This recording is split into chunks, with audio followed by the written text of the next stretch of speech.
వినోదుని కథామృతం శ్రీవాడపల్లి వెంకటేశ చరితం ఇది కోనసీమ గోవిందుని కథామృతం విన్నవారికి విజయ దీపకం మనశ్శాంతికి మార్గదర్శకం అన్ని విధముల అభయకారకం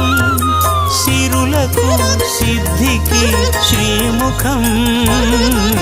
వాడపల్లి వెంకటేశ చరితం